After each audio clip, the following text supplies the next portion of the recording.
Welcome back, guys. I'm Greg Fox, owner of Fox Granite Countertops. This week you guys overwhelmingly were asking about backsplashes. Very, very tricky topic. I'll cover the top questions that y'all asked. Hopefully it'll help you out. First question is, why am I using a backsplash to begin with? Very easy. Backsplash do two things. They cover gaps in your walls. When we install the granite countertops, they're cut straight, but your walls are not straight. So there'll be a gap between the end of the countertop and the wall. The size of the gap depends on how straight the walls are. So the backsplash is there to drop down, hitting your wall on top of the granite, and covers that gap so you don't see those unsightly gaps.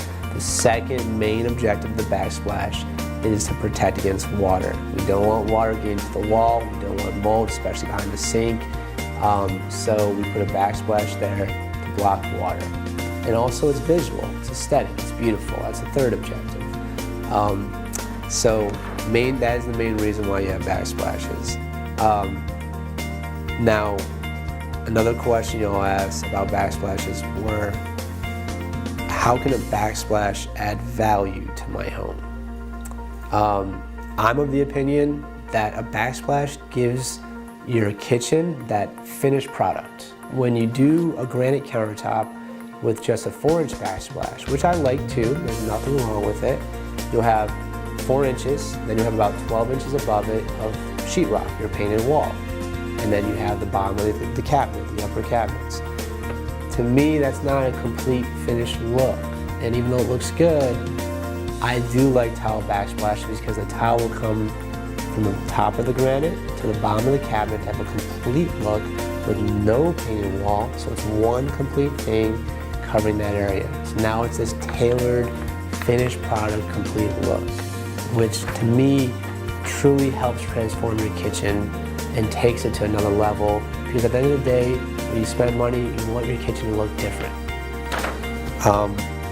Another great question that y'all had out there were, what should I choose for my backsplash? What are the most common backsplashes, and how should I choose my backsplash? That is a great question. Backsplashes are very much subjective. There's no right or wrong answer, but there are a couple kind of common, I'd say, structures that you want to follow when choosing. And one of the structures is that you want to usually have a contrasting color in the backsplash than your countertops. It doesn't need to be black and white contrasting. It just needs to be different shades to where the backsplash will separate from the countertop, and it'll be different. If it's too close in color tone, it'll blend and the countertop will roll all the way to the backsplash with no separation. So I suggest always having contrast, at least 2 or 3 shades of difference between the color tones.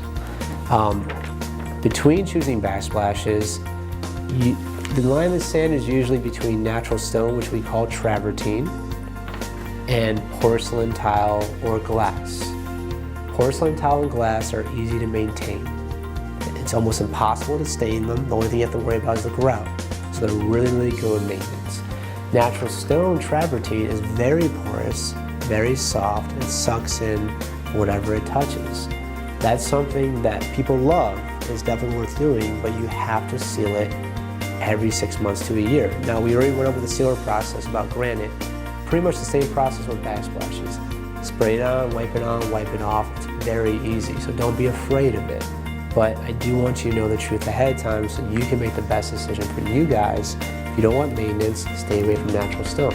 If you don't mind a little bit of maintenance, natural stone is the overwhelming majority of pairing with granite countertops. Natural stone backsplash pairs up with natural stone countertops. There are 3 main travertines that people like. One is a light, a medium, and a dark.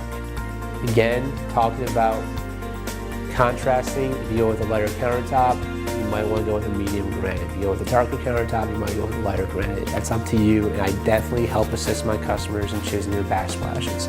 We have tons of pictures for you guys to look at to help you choose. The next question is, if I want to keep my existing backsplash and I love it, how do you install your countertops if I want to keep it? That question is a little bit tricky because it's not an easy answer. whenever you're taking off your old countertops, the thickness of that countertop is different than the granite. So first, we have to be able to slide the new countertop underneath your existing backsplash to where it actually fits. That's first and foremost, you want to keep it. Second, if that gap is big, meaning from the top of the granite to the bottom of the backsplash, because your existing countertops are much thicker than the granite, then we're going to have to close that gap by shimming up the granite to close that gap to be manageable. It can be done, and we do it about 6 to 10 times a month. So have no fear, we can assist you with that. As long as we can manage the gaps like we talked about, then we can do this.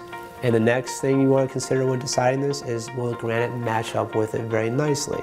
There's no point of saving money or saving this backsplash if it doesn't look good with the new granite. That's counterproductive. So as long as it fits, it looks good, and we have the gap under control, we can successfully do it. Now, having said that, when we come install, we have to successfully remove your current countertop and pull it out without damaging the tile backsplash. There are no guarantees. We cannot guarantee that. I will not know if it's gonna break a couple of pieces of tile when I pull out the countertop until we're out there doing it. And it's always good to have a couple of extra pieces lying around in case we chip a couple and we have to pop them out and replace them. So that's not guaranteed, although 80% of the time we successfully move the existing countertops without damaging the existing tile backsplash. The last thing you want to do, and this is getting really technical, but I know you guys want the answers, so I'm giving to them, is you want to get a grout caulk for that gap where the granite hits the backsplash. You want to go to Home Depot or Lowe's and buy a grout caulk that matches your grout color as close as possible. Because if we use our caulk, it comes in white or clear, and that's going to look really, really funky. The goal of keeping that existing backsplash is for nobody to know that it ever was installed before the granite. You want everything to feel like it was done at the same time. So to do that, we need you to find a matching grout caulk for that bottom gap that we're going to caulk so it looks the same as the rest of the grout in between the tile. And that should cover it pretty good. If we do all those steps, we'll give you a successful project that keeps your existing tile backsplash. Guys, I think we answered all your questions. If you have any more, please do not hesitate, if you've been doing for the last couple of weeks, and email us about more questions about tile backsplashes. Thank you very much. We'll see you next time.